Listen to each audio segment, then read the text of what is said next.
آیت نمبر 28 فلما رأى قمیصہ قد من دبر، جب شوہر نے دیکھا کہ ان کی قمیص پیچھے کی جانب سے پھٹی ہے، قالا تو اس نے کہا انہ من کیدکن، کہ یہ تم عورتوں کی مکاری ہے، ان کیدکن عظیم، اور واقعی تم عورتوں کی مکاری بڑی سخت ہے۔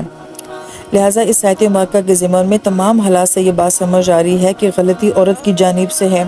لیکن یہاں پہ لفظ جو قید استعمال کیا گیا ہے یہ بہت سارے معنوں میں آتا ہے۔ یہ چال کے معنوں میں بھی آتا ہے، ایسی خفیہ سازش کو بھی کہا جاتا ہے کہ جو سامنے سے کچھ اور نظر آئے مگر پیچھے اس کا مقصد کچھ اور ہو اور عین وقت پہ جا کے ظاہر ہو کہ یہ سازش کیسی تھی۔ لہٰذا یہی لفظ جو ہے وہ تدبیر کے لیے بھی آتا ہے، اللہ تعالیٰ نے اس کو اپنی ذات کے لیے بھی استعمال فرمایا ہے۔ تو یہ لفظ بذات خود جو ہے اچھا یا برا نہیں ہے، بلکہ دیکھا جاتا ہے کہ یہ لفظ کس کانٹیکس میں جو ہے وہ استعمال ہو رہا ہے، لہذا یہاں پہ یہ منفی معنوں میں استعمال ہو رہا ہے۔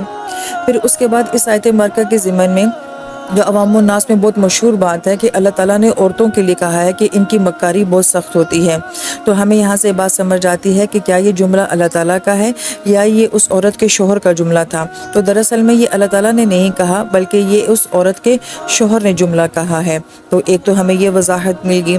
دوسری بات یہ کہ یہی لفظ قرآن پاک میں شیطان کے لیے بھی آیا ہے، اور شیطان کا قید کمزور کہا گیا ہے، اور یہاں پہ عورت کے قید کو جو ہے وہ بہت سخت کہا گیا ہے۔ تو پھر اس کا جواب یہی ہے کہ یہاں پہ جو عورت کے قید کو بہت سخت کہا گیا ہے یہ بادشاہ کی رائے ہے۔ لہٰذا ہم میں سے بہت ساری عورتوں کے ذہن میں یہ سوال آتا تھا کہ ہم تو ایسی عورتیں نہیں ہیں، یا ہم تو اپنی زندگی میں ایسی مکاری نہیں کرتی، تو اللہ تعالیٰ نے ساری عورتوں کو کیوں جو ہے وہ مکار کہا ہے؟ تو پہلی بات ہمیں سمجھ آ گئی یہ بات اللہ تعالیٰ نے نہیں کہی ہے، اور پھر بادشاہ نے بھی جس کے لیے یہ بات کہی ہے وہ ان جیسی عورتوں کے لیے کہا ہے کہ تم جیسی جو عورتیں ہوتی ہیں ان کی مکاری بہت سخت ہوتی ہے۔ تو اس بات پہ ہم سب عورتیں بھی تسلیم کرتی ہیں یہ بات کہ واقعی جو عورتیں ایسی ہوتی ہیں اور اس طرح کی اسکیمنگ کرتی ہیں تو ان کو اگر سخت قسم کا مکار کہا جائے تو میرے خیال میں ہم جیسی باقی عورتوں کو اس کے اوپر کوئی اعتراض نہیں ہوگا۔ تو کسی آیت کو سمجھنا کہ اس کا اصل مفہوم کیا ہے، اس سے بہت سارے ذہن کے خلجان جو ہیں وہ دور ہو جاتے ہیں۔